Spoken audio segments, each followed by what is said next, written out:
Hey everyone, and welcome back to Life at Leeds with me, GWFM. This is episode 8, and yeah, first of all, I just want to say thanks to any new subscribers that have joined recently. It means a lot, it really does. And yeah, also in the last video, I did get quite a lot of comments, so thank you very much for them regarding how you found us. If you haven't seen them already, go back and have a look because there's some funny, funny comments been left. But moving on to this video, we're going to get straight to the highlights and find out what's been going on. The first game of these highlights, we had a 1-0 win away at Rotherham United. It was a game we was expected to win, rather than struggling down the bottom end of the table. And we did go 1-0 up just after half-time, thanks to Sulaiman Dakara. It was a pretty dire affair, really. We had a lot of shots, but a lot of them didn't seem to show up as a highlight. But yeah, otherwise it was a pretty decent performance. So, you know, the best player being a debut from Matty Downing, playing left-back for us. I don't know why, I thought I'll give him a chance. He's been showing a lot of improvement, a lot of green arrows in his development. So I thought I'll give him a chance, and he duly responded by getting a man of the match performance. Unfortunately though, in the same game, Dakara did get a hamstring injury. He pulled his hamstring for 4 to 5 weeks, injured after jumping, and unfortunately that took our tally to 3rd highest in the league in terms of injuries, which was a bit of a pain. Because also Robert Green got injured as well. He broke his finger and he's out for a further 7 to 8 weeks. That's 2 big injuries he's had now, and it's by the time he's come out of that, I would imagine he's declined a hell of a lot more. So it looks like we're gonna have to go with Silvestri moving forward, unless we can pick up another goalkeeper in the transfer window. Just a little bit of an update from one of our loan players. We've got Matthew Knox, if you remember, in the summer. He's just picked up the Player of the Month in the Scottish League 1 with Livingston. So scoring 2 goals in 2 appearances, averaging 7.75. So that was very pleasing to see. It's promising for his future, if you will. And then that brought us to our confidence update. And Selina's absolutely delighted with us, so I can't really complain at the minute. We're doing really well. We're, you know, at this point in the game, we are 5th in the Championship. So, and everything seems to be rosy at the moment. Obviously, we're not favourites to win the league or anything, so we're expected mid-table. So we're overachieving. Can't be happier, really. Finances and, you know, profit and loss. We've made a loss of 708,000 last month, which is a bit scary. But we are still looking alright. We've got like nearly just over 7.5 million in the bank, so we should be alright overall for this season. And who knows, if we can get into the Premier League, we won't be looking back with finances because we'll get a shit ton of money. And recently, Berardi managed to get a couple of games. I think he got 1 game, and all of a sudden he was happy again. But I might still sell him in the transfer window because I could do with some money. Then we had probably the biggest robbery of the season so far, and that was a 1-0 defeat at home against Aston Villa. Bit of a shame this. We've got a game against these today, and you know, we had 27 shots to their 7 on target, 2 for them, and we bossed the possession as well, all over them like a rash, and we managed to lose thanks to Jonathan Kodjia. His 15th minute goal, and no matter what we tried, we just didn't seem to be able to find a breakthrough. Their keeper didn't really play that well neither. No one played terribly, it would just won't go in for us. Then after that, we played Brighton and Hove Albion away from home, and it finished 3-1 to us. It was a great victory on the scheme of things, because Brighton and Hove Albion are not a bad side at all. Tomer Hamed put them 1-0 up just before half time. You started to think the worst. But fortunately, second half we came out fighting, and didn't we just, with Dallas scoring a couple of corkers and Antonsen getting a late one to settle it, a bit fortuitous to say the least, if I'm honest with you. But yeah, great performance, 17 shots to their 15, and Dallas the standout man with a 9.3 rating. And then we followed out with a 2-0 win against Reading. Quite comprehensive victory this. They had 9 shots, 3 on target. I don't remember a single one being shown. And we had obviously 17 shots and 7 on target, with Chris Wood and Stuart Dallas getting the goals for us in this game. Player of the match going to Kyle Bartley with a 7.7. But if you can see there, barring Roof and Feeling, everyone got over a 7, which is very, very nice indeed. And then following that victory against Reading, we We had a 4-1 win at home against Brentford, which was very pleasing, I have to say. Brentford didn't play terribly. They did actually boss us in the middle of the park slightly. Boss being probably a bit of an exaggeration. They edged it 52% to our 48. But yeah, Ayling got his first goal for us. Anderson got a double. And Chris Wood rounded off the scoring. With Ryan Woods getting the consolation. The man of the match going to Chris Wood with 3 assists. And he deserved his goal at the end.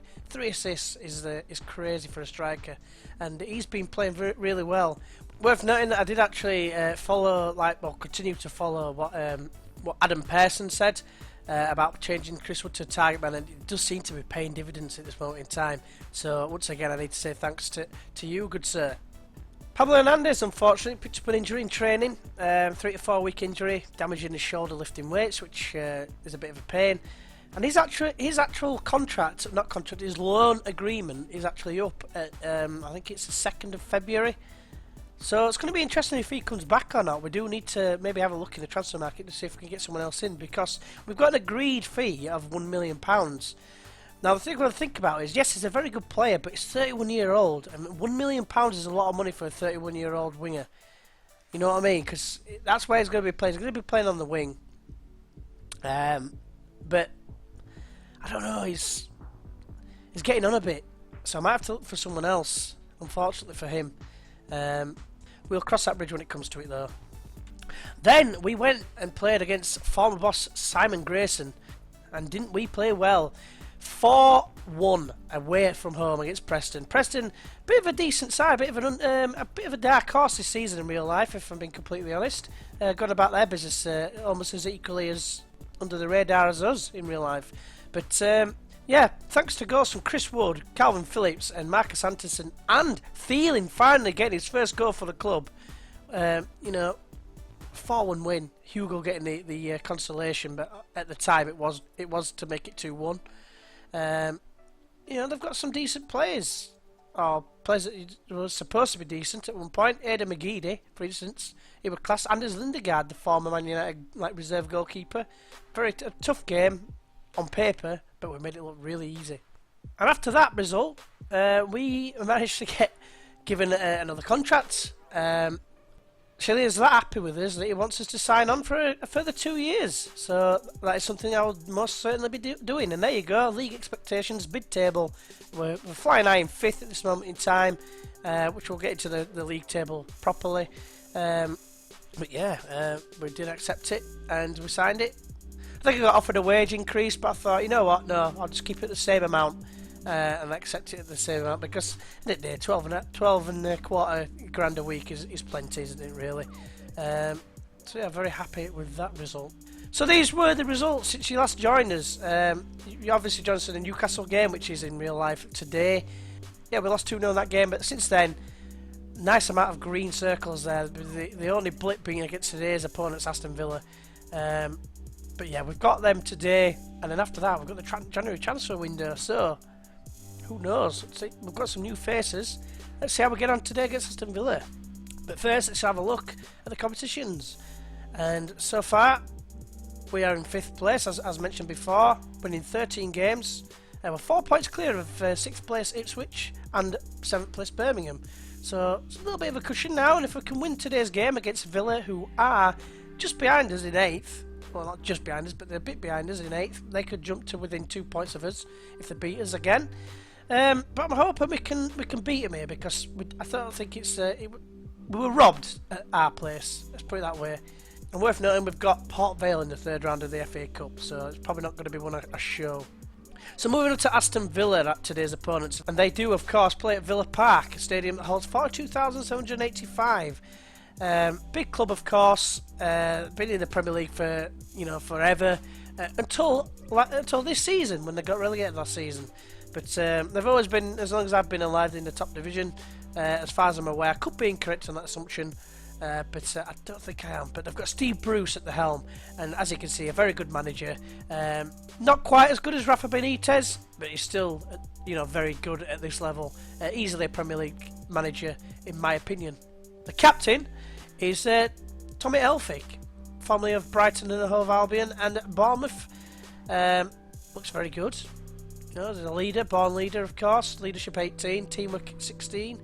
A key player and vice captain is this man, Mile Jedinak, formerly of Crystal Palace. Before he only joined from this season, but he's a very good player. He's aged a bit and he's a little bit slow, but he's in the middle of the park, or defensive midfielder. So, but yeah, he looks very good, doesn't he? Tackling 16, stands out. Leadership 19, natural fitness and jumping reach in the greens, as well as bravery and concentration. So it's going to be a very tough game. I'm under no illusions of that. They've obviously got the parachute payments and have come down. They've bought some very good players. And of course they've got Ross McCormack, the former Leeds man. And their results of late, they've had some pretty impressive victories. 5-2 against Cardiff City. They beat us. They drew Wigan, which is a disappointing result for them. They beat Norwich, which is obviously a good result because Norwich are above us in the table. But then they lost to QPR and then drew with Burton. So you could say they're a little bit inconsistent. So the team for today's game then, we're going to go with Silvestri in goal. It's kind of forced upon us because of the injury to Robert Green. He is meant to be coming back shortly, but still, he's declining, and it's just like, is it worth persevering with him? I'm not too sure. But then we're going to go with Berardi. It's more a case of fitness because obviously it's a Christmas period. At right back, Taylor's going to play at left back. We've got Janssen and Bartley continuing in the middle of the defence. Sacco's going to be playing on the right. Dallas on the left, who's been playing very well on the left, to be fair. He's got an average rating of 7.84 in the last 5 games. And then we've got Wood playing as target man and Antonsen as a deep line forward alongside him. So we just need to get into them and let's get a result that we know, that we deserve. Today's game is brought to you live from Villa Park. It's Aston Villa against Leeds United FC, and it's live. Right, so for the team talk, I'm going to go for assertively. This is a great opportunity to show all the pundits they've been right to back us up, because we have been playing really well. So I'm hoping that that's definitely going to be the case. Not really the response I was looking for, but we'll try and rectify it with some faith. And it hasn't really done much. It's changed. It's affected 3 people. But we've got a couple of nervous players, which is kind of not encouraging. Let's see if we can just raise this game anyway. So come on, boys. So Villa Park's looking very impressive with the burger van outside and loads of ambulances. I wonder what they're expecting. Ponton Chancellor's obviously going to 2-foot someone in the face. That'll be very interesting to see on this game. But it's Villa to get the game underway. Chess has it. Is it long? Is this a false highlight? No, Phillips has it. Antonsen. Potential highlight here. Antonsen finds Dallas, squares it to Phillips. Have a go, son. No, play it wide instead. That's good as well. Berardi whips in back post. Dallas is there. Gets it in. Finding breakthrough the Aston Villa defence after, well, in the second game, because we couldn't beat him in the first one. But Dallas is there, showing exactly why he's been so important for us in the last few games. Berardi here, swinging a deep ball. Nice and deep, just how you like it. And Dallas there, left-footed. So first half is upon us. We've played very well. We've had twice as many chances as them, and you know we do play, like I said, we're playing very well. But we've got to guard against complacency and not think that the job is done. So that's what I'm going to be going with. And most players have reacted well to that. But I'm just going to quickly just fill in the blanks. So as you can see, we've nearly got like a full sea of green.